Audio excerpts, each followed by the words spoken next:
It's the Undressed Show. Yes, it's Wednesday night, undressed again, recorded in front of an audience filled with the expectation and excitement of a young child on Christmas Eve. Yes, that youthful amazement that we all have when we're back at Conroy's Emporium, where you can catch anything your heart desires. Now, my fellow undressed, it's me, Jeremy Taylor, your host, and my job is to attempt to bring some semblance of credibility, a soupçon of amusement, and light to the shadows of the mundane reality that's become our lives at the back of Conroy's. Yet, as we look around and reflect on what we actually did to end up here, it's not made any easier as we all realise that we are, in fact, here voluntarily. The rotting floorboards, the chairs with nails sticking through the seats, the old steak fries, creaking fans, and no air conditioning. That failed just after the Korean War. Happy times, but I digress. On the naked but not undressed panel today, the very wise Dr. Orlando, the indefatigable Kathleen Taylor, Bulgaria's answer to Dr. Strangelove, and of course, two new guests tonight, Jane Sellers and Tyler Durden. Yes. Yep. But first, I know I get asked all the time during the week, you want to know what's been going on at Conroy's Bar during the week. And as you know, Conroy talks to a lot of people, but in fact it was my turn this week, funnily enough. As you've probably guessed, I'm English. And I came into the bar recently, and I met and was introduced to an Irishman and a Scotsman in the bar. And I pointed out to the other two that pubs in England are the best. You can buy a drink and get a second one free. Everyone in the bar agreed and gave a big cheer. The Scotsman says, that's quite good, but in Scotland you can buy one drink and get another two for free. And again, the crowd in the pub gave a big cheer. The Irishman says, well, your bars are very good, but they're not as good as the ones in Ireland. In Ireland, you can buy 1 pint and get another three pints for free, and then you go in the back for a shag. So I asked innocently, wow, did that happen to you? And the Irishman said, no, it didn't, but it did happen to my sister. So let's get on with the show. I checked at the weekend, and we're all getting hundreds of hits That is horrible. on the Undressed website. Did you like that one? Yes, clearly we're competing on an equal basis now with the porn sites for subscribers. My first thing that I'd like to put to the team, we've got the Olympics maybe happening in a few months' time. In simple terms, who's your own sports hero? Maybe someone from the past or the present. Share with us who it is and why. Can I go first? Yeah, go for it. Muhammad Ali, will you? This was super, super hard because I realized once I saw the question that I don't really have any sports heroes anymore. And I'm not sure if that's because the same type of idolization that I had as a kid just doesn't exist anymore in this world where you know everything that someone does almost immediately, and so you know both the good and the bad about people. So the only folks that I could really think of as far as heroes were past heroes. Like you said, Evo, Muhammad Ali came to mind immediately. Yeah, I know we love him. Yeah. But the one that I actually ended up settling on was Bruce Lee. Bruce Lee. Good call. Yeah. Very good Bruce call. Lee. Because of his life's philosophy. Not only was he the martial arts guy, but he was interested in breaking molds. He was interested in introducing the entire world to his culture and his Art. way of his art. Martial art. So for me, that kind of determination and beauty with what he did makes Bruce Lee maybe my sports hero. Tyler. Oh, that's an interesting choice. I'm going to go outside the box a little bit. I'm going to pick someone who's not really a famous athlete, and a little favoritism here. Mine would be Kevin Young, former KU basketball player, because he was by far probably the most humble athlete I've ever seen. He's just so, he's not arrogant. He's very humble. He's very polite. He's one of the smartest basketball players I've ever seen. But when you get him on the court, he is so energetic, and he is so willing to do whatever needs to be done to win the game. It doesn't matter if he's supposed to rebound and block shots, make shots. He doesn't care. All he cares about is winning for the team.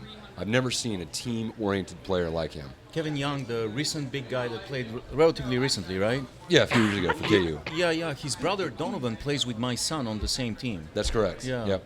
Jane, it's a who do you have? Who would be yours? Well, here is where I realize that my life is lacking because I never really had anybody to foster me on sports, and I don't have a natural curiosity with sports, other than the fact that I think some medieval sports should come back into play for real. Other than that, I don't jousting Yeah. exactly. Awesome. Yeah, I mean like medieval weaponry, but I really agreed with Lewis on the whole Bruce Lee thing because I would have to say, in admirable qualities, he is probably one of the top people I can think of, and I can't think of many. So mind you. Boadicea would be one for you. You know, lopping Indeed, off I Romans' would. heads. I would She's say a Brit. so. Yeah, we like She that. was pretty impressive. Good sport, Evo. that too. She even has her own statue. Yeah, you shouldn't ask me that question because it's going to take the entire podcast. Because you know very well, you asked me that question, and I've got at least 73 podcasts lined up, and I can talk about. I mean, my book had 73 stories, and Yeah. each one pretty much was about an amazing athlete that's more or less a hero of mine. Evo's so- book can be bought at. Well, you can't. You got to read Bulgarian to read it. But okay, I'll give you a couple of quick examples. Most of my heroes are not known. Most of my sports heroes, you wouldn't know them. For example, we got Dick Hoyt. Have you heard of Dick Hoyt? I have. So, Dick Hoyt, when he was 22, his son was born. He named him Richard. Just incredibly charming young man. But unfortunately, the umbilical cord was wrapped around his neck, and he suffered irreparable damages to his brain. So they knew, Dick and his wife, they knew immediately, right there, in the hospital, they knew that their kid will never walk, never talk, or move, do much of anything. And they made a decision. They told them right then, put him in a special facility. This kid, you will not be able to care for this kid. And they made the decision, no, we're going to take care of him. Now, it was never clear throughout the childhood, Richard's childhood, whether he can understand people. And but his father was convinced that he understands everything. So he was teaching him to read and write without knowing whether he understands anything. He was making jokes. They would watch together sporting events. And even though there was no communication. But he was convinced that Richard understands him.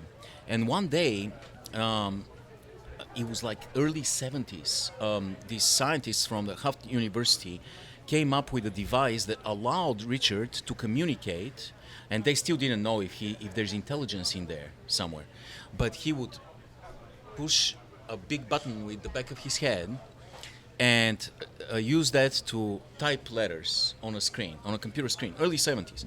And so the first sentence that Richard wrote immediately, apparently the teaching worked, and he wrote a sentence about the Boston Red Sox, they're stinking it up or something. So his father realized he's got sense of humor, he loves the sports that we watch, and everything I've done has paid off. And one day they entered a race that was to benefit somebody that had a cancer. And they finished next to last. He was pushing his wheelchair. Dick was pushing Richard's wheelchair. And so they finished last. But after this event, Richard wrote on the screen that this is the first time in his life that he has not felt disabled. And this is the best feeling he's ever had, being pushed by his father in a race. And then Dick made a choice. He abandoned his career. He collected all the money he had. He moved in a Spartan little apartment. And he dedicated his entire life to enter races with his son. He had a specifically designed wheelchair. He had a specifically designed bicycle. He started doing Ironman triathlons. They started doing the Boston Marathon. They have behind them something like 150 marathons now. They're legends in the marathon circuit. He came 1 hour short of the world record in marathon, pushing his son. There's a statue of them in Boston. There's celebrities in Boston. There's a statue of Dick pushing his son in the wheelchair. And for something like 40 years now, Now Dick is 74 years old or so. He's still doing it. His legs are unbelievable, all muscles. I mean, the guy is made out of steel. And they're both happy, and they've lived an incredibly fulfilling life. Richard graduated from high school and college and has a job in a lab now. The communication devices obviously have progressed. They're still entering races, and recently there was an interview with Richard, with the kid.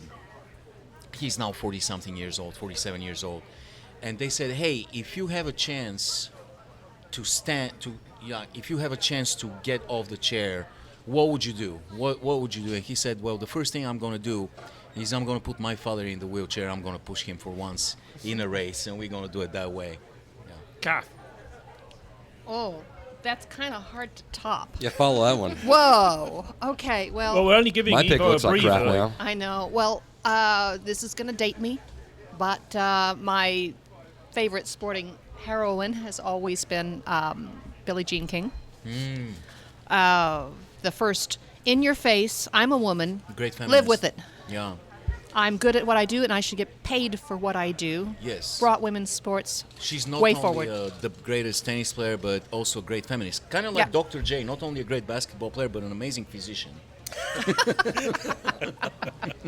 Okay, I have two. One is I sort of debated whether or not I wanted to share this. I think I might.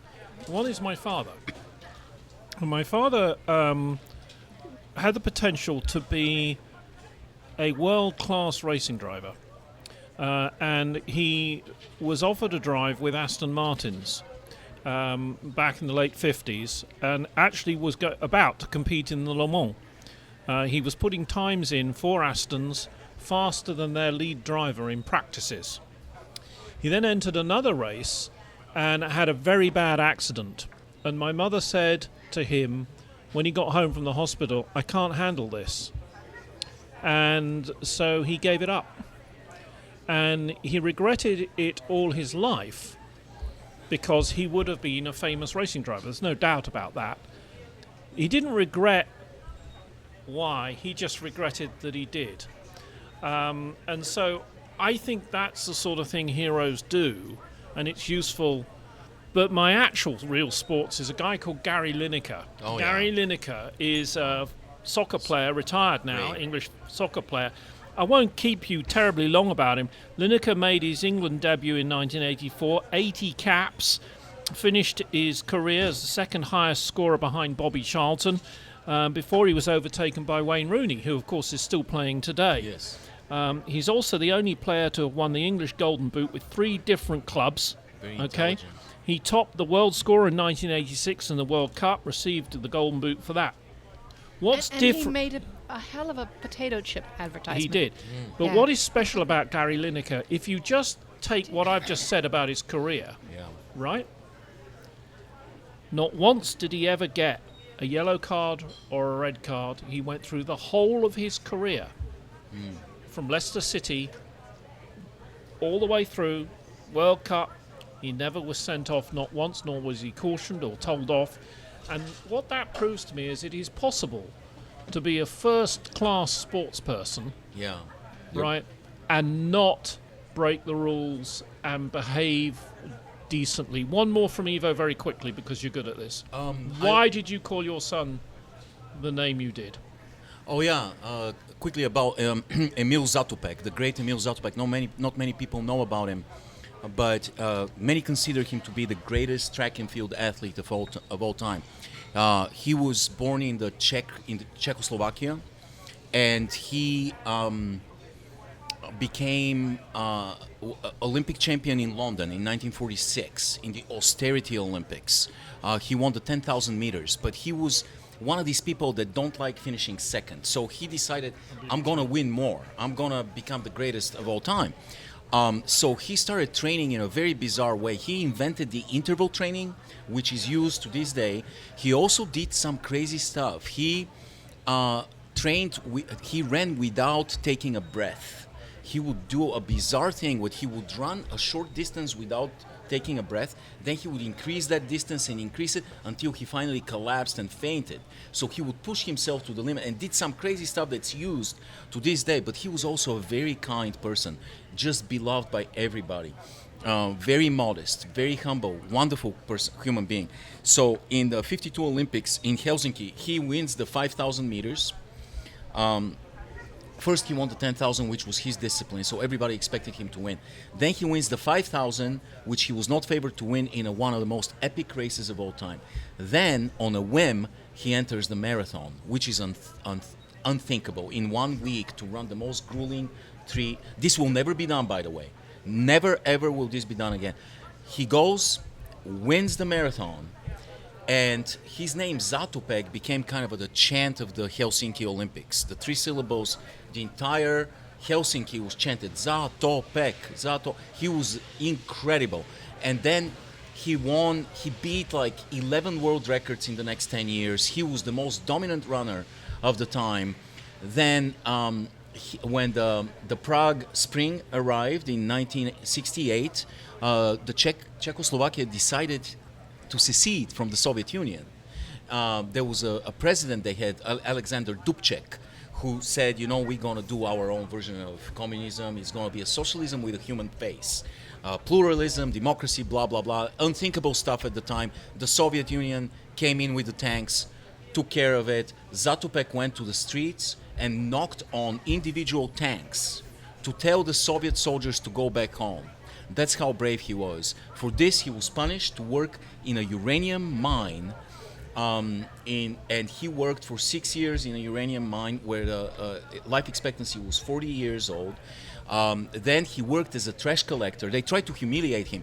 He would work in behind a trash truck and collect people's trash and put it in the truck in Prague.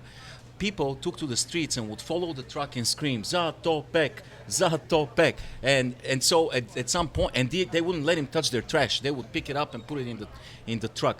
A famous Australian runner who broke all of Emil Zatopek's records, Ron Clark, he came to visit him in Prague.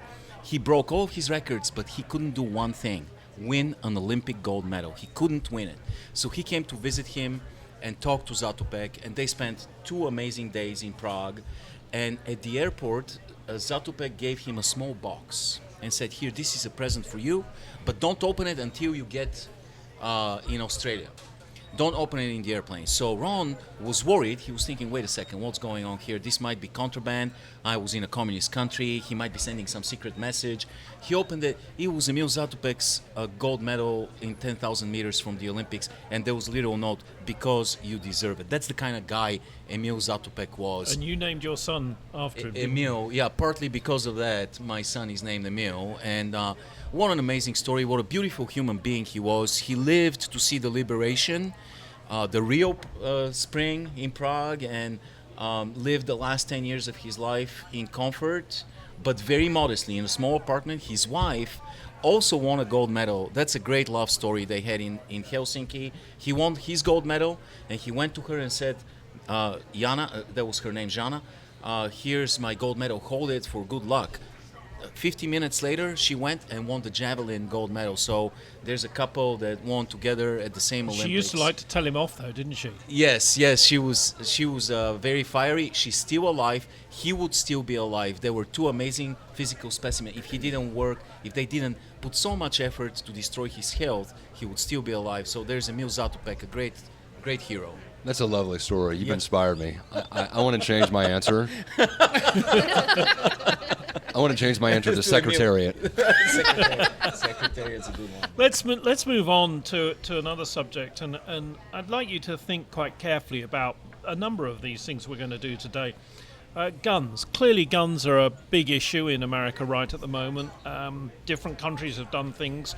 In England and Scotland, they've just had a situation where you can bring your guns in and you don't. An amnesty is the word I'm looking for. In Australia, a few years ago, they had a big shooting, not as bad as in Orlando, but the country said, enough. We can't handle this. And so the government said, okay, well, we'll buy the guns back. we'll make an offer for each gun, and a shotgun was worth so much, and they did that. But I was listening to the president the other day. Like him or hate him, I thought he made a good point. How might we make the use and ownership of guns in America safer? The president has suggested we look at guns in the same way the world looked at car deaths. First there were seatbelts, then bans on drink driving, then airbags, and bans on using telephones and texting. Yeah. Why can we not do something similar? This is not a conversation about removing gun rights. It's simply about us all being a little bit safer. So we'll start with Tyler. It doesn't matter what you're trying to do. In any way you try and make guns safer, you're going to have the NRA, they're going to scream immediately that you are attacking the Second Amendment. And it doesn't matter what you're trying to do, whether you're trying to limit magazine size, whether you're trying to limit the type of guns that can be purchased by citizens, the NRA immediately will scream Second Amendment violation. Lewis. So, I agree completely, Tyler. I think that it is not simply a case of eliminating guns. It is reducing access, no matter how you describe it, in all the ways that you just listed. And that is where you get the big pushback. If we could find any law or statute or regulation that reduces the ease of access, I think that would, if not, well, I don't think the problem will ever be eliminated unless we eliminate the guns. But as far as making them safer goes, we just make them safer by limiting the use, whether that's limiting the bullets, limiting whatever. I've wondered if the government said $100 per gun, what would happen? Not much. If you said $1,000 a gun, right, that might be a different thing. Jane Sellers, what do you think? That actually takes me back to an old Chris Rock stand-up. I think it was probably around 1993 or 2 or 3 when he made it. Wasn't that just before you went to school? No. Anyway, what he was saying was, okay, so let people have their guns, just make ammunition ridiculously expensive to buy. And I mean, it was, it was in jest and it was a joke, but, now that all this is just keeps resurfacing and surfacing, I have to admit, I've thought about that one a lot. I really have, because, I see both sides to it, I really do, but in the end, it really has to come down to common sense. But the problem is, how do we understand what common sense is? Because everybody has their own perspective. But the fact of the matter is, I feel like, especially when they started talking about conceal and carry, a couple years ago. Oh, conceal and carry. First thing I thought of was, what is this, Dodge City? What is this, Wyatt Earp? I don't want to go back to that crap. No, actually, guns were not allowed in Dodge City. Exactly. Wyatt Earp banned all guns. How do you feel about guns being allowed in educational establishments? If my teachers had a gun, She's I would throwing be up dead at the a moment, million yeah. times. Okay, so that was a clear answer. Well, Kathleen. there's already guns in education establishments because you have SROs, the security officers. Right. They walk around carrying guns all day. I mean, what's to stop a couple students just ganging up on one of them? But giving them to staff, I feel this is know- horrible. Yeah, that's Thomas ridiculous. The idea of Jefferson. giving them the staff is just Kathleen. horrible. Thomas Jefferson had a university, right? Do you want to know one of the regulations that he put in place at He his was a university? board member on the university Yeah. administration. You had to carry a gun? No. Yeah. No guns allowed. Good for him. No, it was actually. Tommy. There were actually. He actually wrote. See, the words he used were interesting. No guns, all weapons banned, and he used an interesting word, from the campus. Yeah, I had a English essay in 10th grade that I wrote in three words. I wrote 3 words essay. It was an assignment, and if my teacher at this time had a gun, I would be dead by now. and I don't know actually how many times I would have been killed by my teachers if they actually were packing at the time, and I probably deserved it. But we mentioned the Second Amendment. The Second Amendment is being violated right now as we speak. Where is your well-regulated militia, you fucking bastards? Where is it? Motherfuckers, I don't see both sides. I have no tolerance of people packing fucking gun. I don't care about your desire to kill animals with an AR-15. I don't care. I don't care. To me, human life is infinitely more valuable than your fun sporting event killing animals. You fucking assholes. And, I remember names. I remember Dylan Hockley. I remember Grace McDonald. I wrote a big article about them. How many years ago? I still remember them. These are victims of the Connecticut shooting. These are little children, you fucking assholes. And that asshole Pierre from the NRA to come out immediately afterwards and say that all we need is just more people with guns. It's just the insolence and I can't stand There those is there is the Yeah, legal. agreed. There is also a legal thing in America that it is you are allowed to say whatever you like, wherever you like, whenever you like. That's a fact of life here in America. But you can get into a lot of trouble very quickly legally by running into a cinema and shouting as loudly as you can, "Fire!" There are some things I would that agree, but you got to tell me what a cinema is. a movie theater. So, The movie theater. So here's how paradoxical this society has become. You cannot buy a But plastic toy gun without a rat cap on it. But you can go and buy a real one in 5 minutes. For my article, I went to Wichita as a working experiment to a gun show to see how hard it is to buy a freaking gun. It was almost impossible to exit this giant tent without a gun in your hand. Almost impossible. They were giving me 6 hours for free. They say you buy this AR-15, you get a 6 hour for free. But they gave incredible discounts, no background check, nothing. I could have been anyone. I could be on terrorist watch list, and I could Couldn't have get been me. anything. But what I'm determined to say, we are doing what most people do here on Undressed, and that is we're saying we don't like it, how horrible it is. Yes. Jane has come up with the first idea about ammunition, making ammunition expensive. What I'm trying to do is to say, if we're not going to take guns away, I've got a well-regulated militia means a well-regulated militia. What could we do? I think you're missing our point is that all of the things that we've suggested have been suggested before. It's That not they gonna are happen. being fought against by the establishment. There was an assault weapons there- ban, there's and it was a- allowed to lapse. The lobby has infiltrated completely. Do you remember the Eisenhower speech from his final speech? Remember the military-industrial complex? He could have made the choice to speak about the Cold War, about the atomic threat, about McCarthyism. He made a choice to speak about the threat of the military-industrial complex infiltrating society, and it has happened. We don't manufacture anything except crappy cars and crappy movies and enormous amount of weapons. There's 5,000 factories more.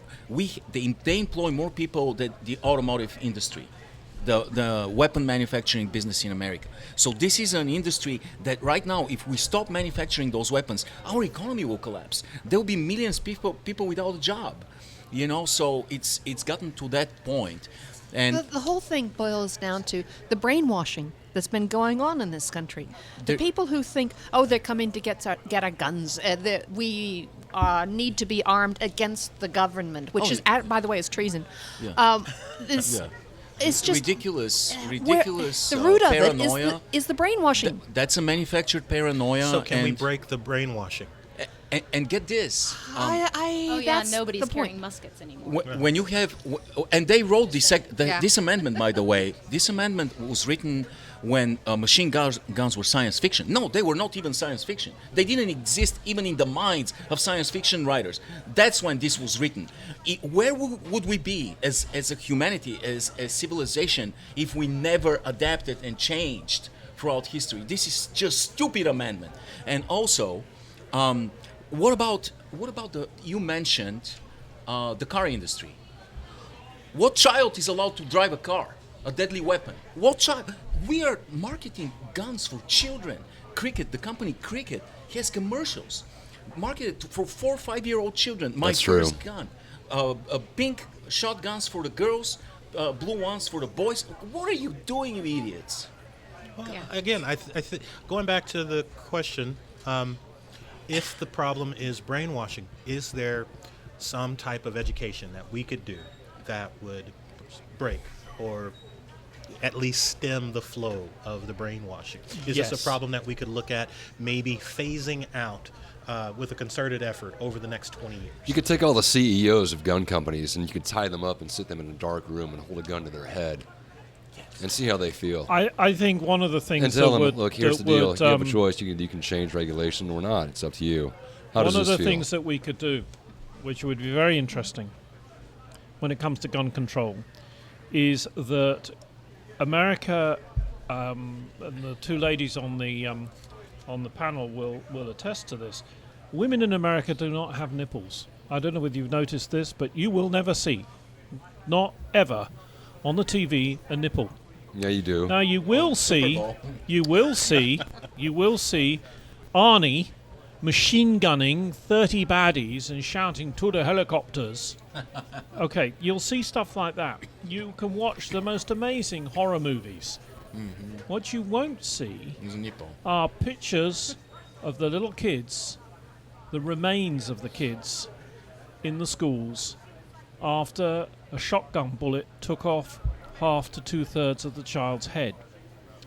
I believe that if Americans actually saw what an AR-15 Can do. does to a human body, and that I think would make there would be a huge outcry. That's a good point. I mean, you're looking at the watchdog media that ended pretty much ended the Vietnam War. Right. I mean, that's, If once we they saw what actually was really saw happening. the remains of a body, and I've seen somebody killed, and it's not a pleasant experience. So you're saying public is desensitized against this Because- with the movies. because with they go, it's bullet, so bang, it's so ow, antiseptic when it happens. It's all like Well, simple it's all and fiction to them. It's all in the just video fiction. games and They don't. I mean, as Americans, we're blessed by being spoiled and sheltered, and we don't really see ever anything that is horrific. When other people see on a daily basis, what would give us nightmares if we even thought about seeing it on a daily basis. I suspect that if CNN, for example, said, enough, we're wealthy, we've got a lot of money, we can pay the fines, They don't have the balls to do that. we're going... No, but if they did, let's just say they did, right, we are going to show pictures of the dead and dying at one of these big, particularly a school, right, and you're seeing little kiddies, 8, 10, 3, 5,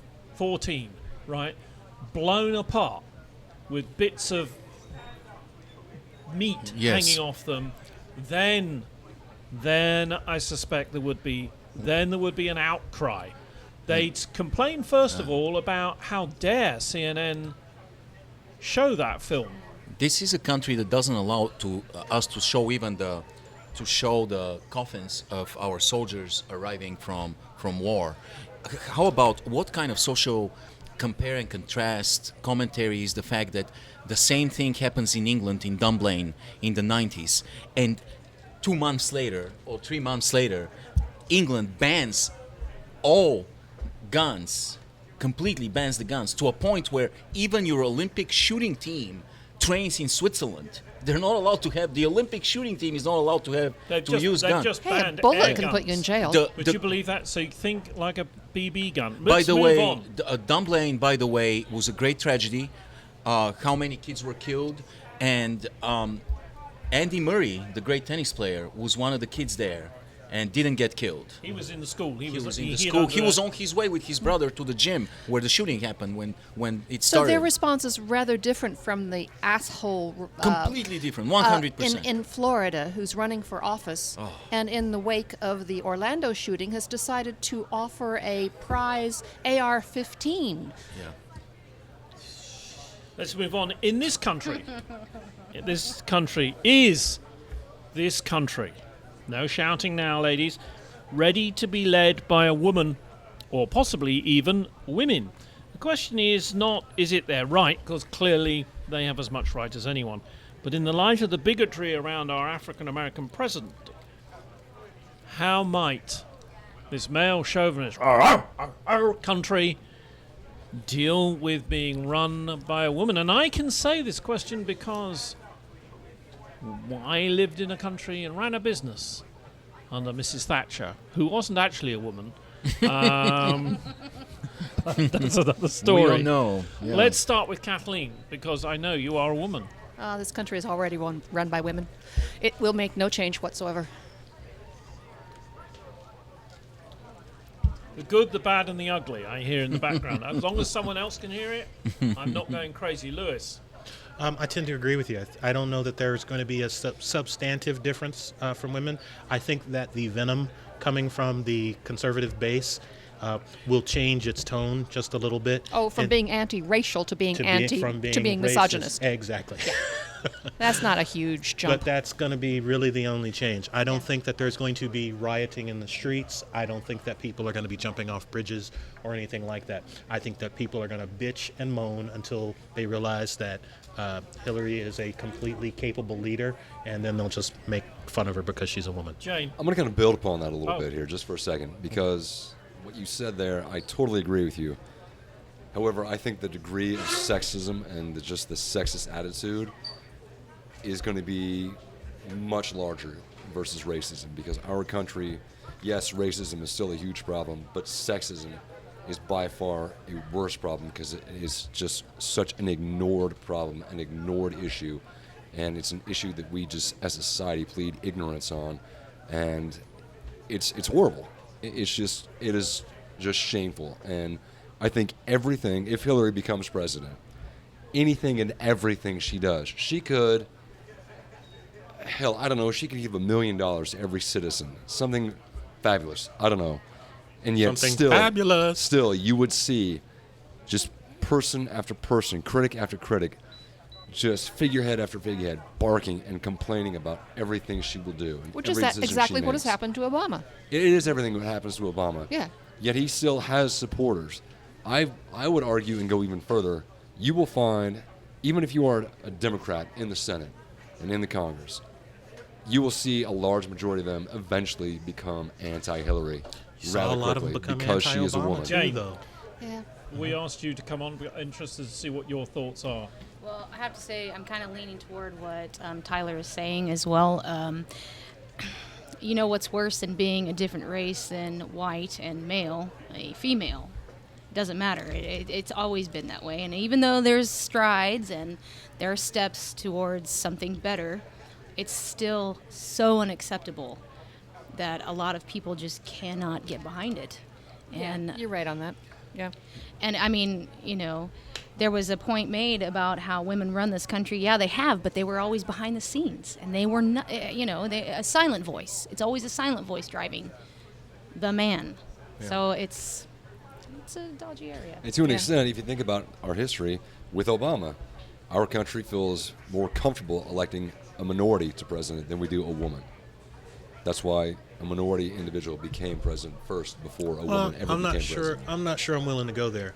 Well, I look at Geraldine Ferraro, and when Walter Mondale picked her as his running mate, you would have thought somebody just laid a giant turd in Washington, and because there was nothing but a shitstorm when that happened, and that's what I really hate to say this, but that is the thing that killed any possibility for him at all. You don't think it had anything to do with Mondale?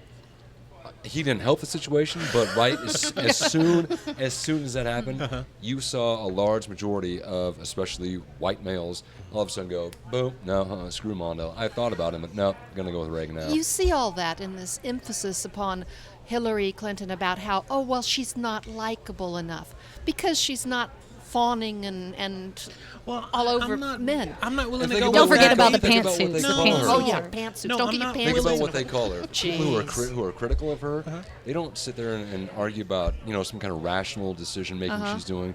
What do? They call her a bitch. Bingo. Yeah. That's the first thing they say. And you Like, know what? what? She's But just a think about bitch. it. Whenever they criticize a guy, what do they call him? They call him a son of a bitch, or a bastard, or a motherfucker. Yep. You never criticize the guy. You criticize the women who raised him. Well, I'm not willing to completely go on either topic. You to sexist go back, bastard. That's Just kidding. Bastard. That- See? Bingo. no. You see, it I is think- actually quite interesting how that just slipped, as the moderator, just slipped, how quickly that slips Yeah. in. That is part You of know, our culture. It really, you could just get without very thinking. rude, which we won't even use, and we could use a C word. It's still something Oh, to yeah. do with females. The worst thing you can call somebody is a woman's vagina. That's the worst thing in the whole world. I think Lewis, you sexist penis. How's that? Is that better? I'm comfortable with that. Okay, very See, good. All right. I think Hillary, even if she wins, which she might because she's running against a horrible person, so even if she wins, I think the system and the opposition will capture and exaggerate every stereotype imaginable. And I don't see her as a two-term president. She Not at all. will. She will end up getting just crucified. You know. I didn't They see will find a Obama way as a to two-term impeach her. president. I would either. guarantee. And I would bet She has before. been doing this for years. She has been crucified for Yeah. years. Yeah. Since Thank you. Whitewater times. It might be that she is the one woman in the country Even who can weather it because she's already been through all that. Think I'm about sure when I Bill. agree Think with about that when Bill Clinton completely. tried to change the healthcare system in his first term as president. Who took all the blame for that? She did. It was never Bill's fault. It was already all. had the shit It was all storm. Hillary's fault. Like she's the one behind the scenes influencing Bill. You know But what's you going said on? something, Kath, about people not wanting to vote for her, that she has an unreasonable degree of likableness, or she has an unreasonable They say that hurdle she's not of likable, likable. as if that's necessary. But that's Yeah, right. that is consistently how the American populace gauges their president. Not men. Oh yes, exactly. Trump is not men. likable. He's a little But turd. think about the last time Nobody we had- talks about it. Okay, excuse Trump. Go back to George W. versus Gore. What was the defining point? What did everybody say they wanted to They vote for? want to have a W? beer with. He was that likable. was where Gore, one whereas off. Gore was That born. really wasn't. That's because he was the stupid like the defining majority of our thing. populace. Give me your what is the president that was voted for after women's suffrage was passed? Do you know the name of which president that was? I can't remember. No, Anyway, this president was on record as having been voted in because he seemed to be the most likable of the two candidates. And a lot of historians point to the fact that women got the vote, and the argument becomes, did women not understand that they were voting for a politician or somebody? I am regurgitating an argument. I am not pushing for or against. Okay, so I'm just- he got elected, and they blamed likability, and for that they blamed women. They absolutely did. God. No. But this is kind of my. But again, going back to my point, this question of likability has been a consistent part of the presidential process. It is not, and whether or not there's a strong, overpowering quality of Hillary's being a female that is a problem for the populace. People don't like Hillary because they give you all sorts of reasons. Well, I don't like her voice. The You know what they're cackle. meaning? Yeah. They don't like a female voice. I'm not sure that that's exactly what they're meaning. And that's the kind of. It's not going, oh dear, I hope Again- you all vote for me. No, but That's that's, the a only one supposition. they'd like. No, that's a supposition. That is Why to don't say, you talk like that at home? they get the Hillary ups and downs. Yeah. No, that's to say that if they didn't like, again, going back to Bush v. Gore, if they didn't like Gore, it's because he was not masculine enough. I mean, there's a lot of supposition that we can make about why somebody is not liked or why. Basically, they're not liked because they're Democrats and they're targeted for whatever they can be targeted That for. I will get behind. That I actually don't have a problem with saying. And again, I am never one to say Hillary's not facing an uphill battle simply because of her sex. I absolutely believe that. What I have a problem with is when we make a blanket statement that says that this populace that says they have a gripe against Hillary or anybody is just cast to the side and say, you're just saying that because she's a woman, or you're But just saying you that could because have she's a point, black. And you've made me think about this. Carly Fiorina is one of the most unlikable people I've ever met. Right. But she didn't get that accusation. She was a Republican. Yeah. Well, she's kind of, sorry, I just can't think of a better analogy. She's a She's the little Uncle fierce. Tom female for the Like Sarah Republican. Palin. Never had a chance. Let's take a quick breakout from the story. I wanted Kathleen, as always, has been paying too much attention at work to her work and has been missing some stories from the media. What stories have you been looking at this week, and you've missed out where you would like to have a bit of help with the content of the story? Well, after the success of the one headline where in the hardware store the other day, I found another headline that says Zoo accidentally chops off blank during kids show. Zoo accidentally chops off blank during kids' show. What do you think that might be? Chops off. What would a zoo chop off Accidentally chop off. during a Accidentally kids' chops off. show? How about the puppet's head? The elephants. I wasn't going to go there. No, actually, it bastard. was simply the tip of the lion's tail. Oh no. The lion Oh. came into the enclosure, and the door behind him slammed shut on his tail. okay. And they didn't notice it until the kids started shouting, "He's bleeding!" Clearly, zoos in this country are so effective. Oh, They're so well Do managed. we have any more that you missed? Uh-huh. I Okay. do tend to look at headlines about Donald Trump, I'm afraid. And I thought this one was fairly hilarious. Donald Trump campaign appears to be paying a... Whore. Probably. Tonka truck. Donald Trump campaign appears to be paying a... Paying a Well, you know a their mind reader. FEC, their FEC filings, what they did on the campaign came out the other day. And apparently buried in it, they are paying a fictional ad agency. No. Nice. Do you remember fictional- Mad Men? Mad Men. Mad Men agency was called Draper Sterling. Oh yeah, you're right. Yeah, Okay, right. the PR company. Yeah. Yeah, Donald Right. Trump's campaign has paid $35,000 to Draper Sterling. Okay? Later headlines turned out it did exist. It's apparently something fairly crooked to do with the guy he just fired as his campaign manager. Shocking. Yeah. Corey. Yeah. Shocked anime. Corey. So we'll have to Lewandowski. see developments on that front. We're waiting with bated breath to find out if Evo actually has an invention this week I because we're always still have, been working on the showerhead. Oh yeah, no, I have always millions of inventions. I was thinking actually this last year, guys, in the last fiscal year, not only Disney. Does your fiscal year begin in January or in July? July. Oh, okay.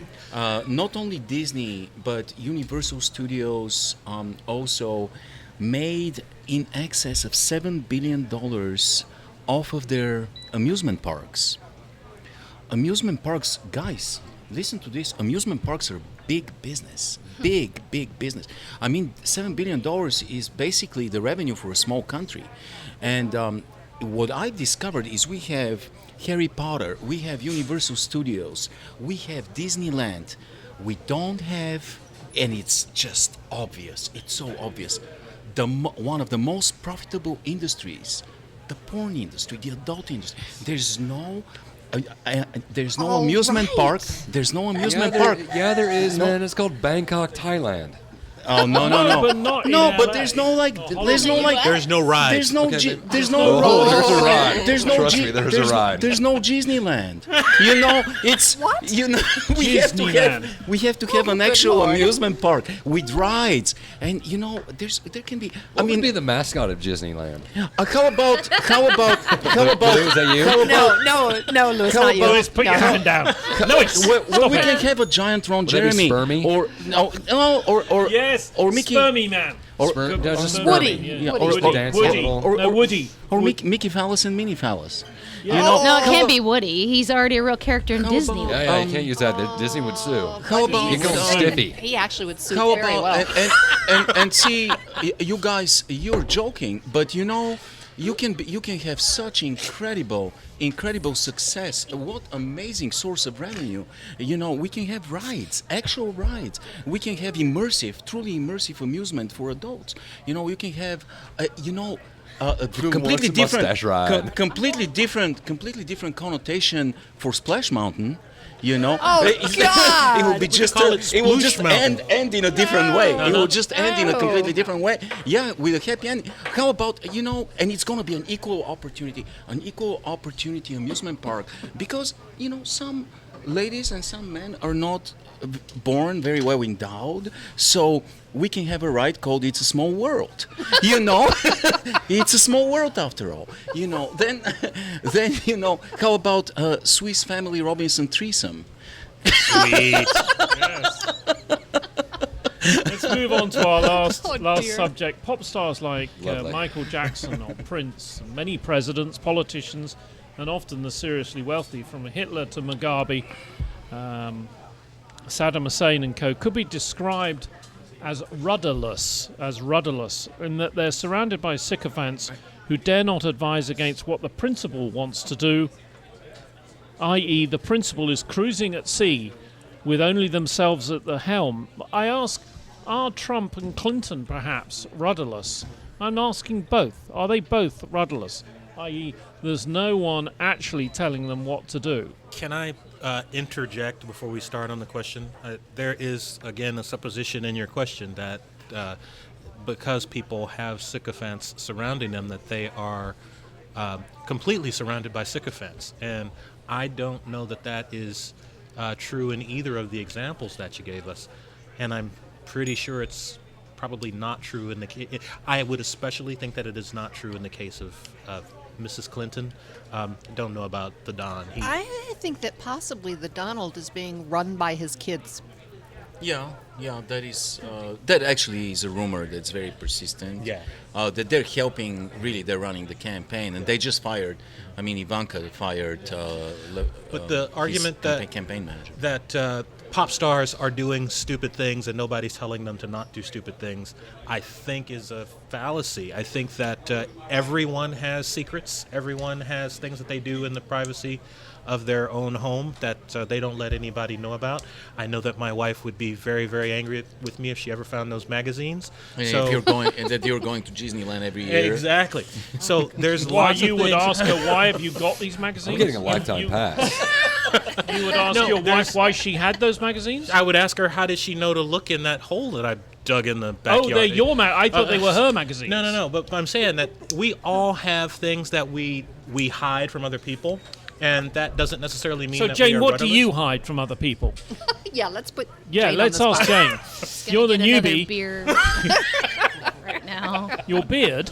What did she Go say? get another beer. Oh, go and get another bit. Yeah. No beer. Jane doesn't hide anything from anybody. What about you, She Kathleen? didn't say that. No. She said she was going to get another beer. I think I'm going to go get another beer, too. Okay. Tyler, do you hide anything that Quite a bit. could you Oh, share with us? I mean, no. it's just us and 20,000 other That's people. why it's hidden. No, that's why it's hidden. Indeed. Where is it hidden, Tyler? Somewhere. And what is it? I mean, it's a single thing that you've got hidden? I don't know. I don't know what we're Share talking. with us, Tyler. I don't Share know what with we're us. I talking am going about. to tell everybody about your secret hair club for men, Mr. Taylor. My what? Hair club for men secret. Well, yes. I mean, if He you does must. actually hide chocolate, but hair Jeremy, club, I may have already no. started Disneyland. Evo just doesn't know that yet. Disneyland. Yes. Okay, well, look, I think we've probably done it today. I would like, though, as we always do, to bring it back to a serious point when we asked Dr. Orlando, the very wise Dr. Orlando, what is the word this week, Amen. Dr. Orlando? Brothers and sisters, today our word is Nephalism. Nephalism. Nephalism. Nephalism means either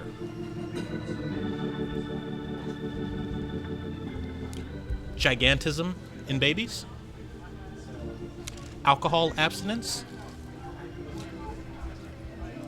Looks like I'm on the next door neighbor's internet all of a sudden. Or an amorous relationship between cousins. Ooh. It has nothing to do with nephews and amorous. lisms? It is actually based on nephews and lisms. Yes. Ah, yes.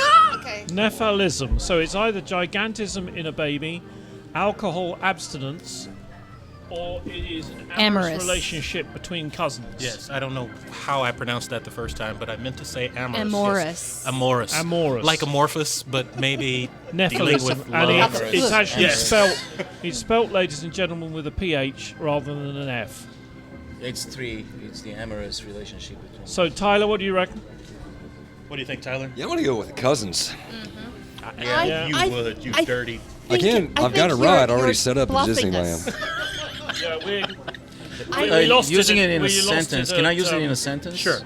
There is 99% Nephilism in Missouri. Is that correct? There goes There the you have it. Missouri audience.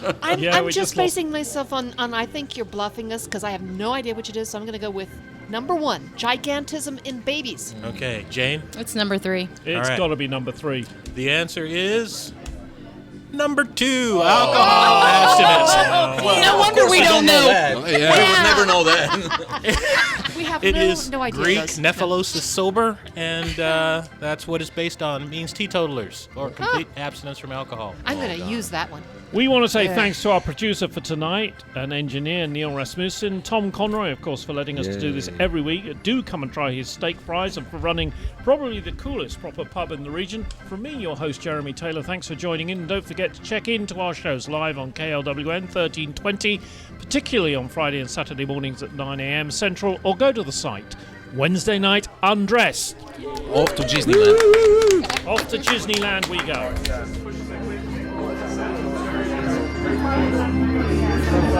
Thank you.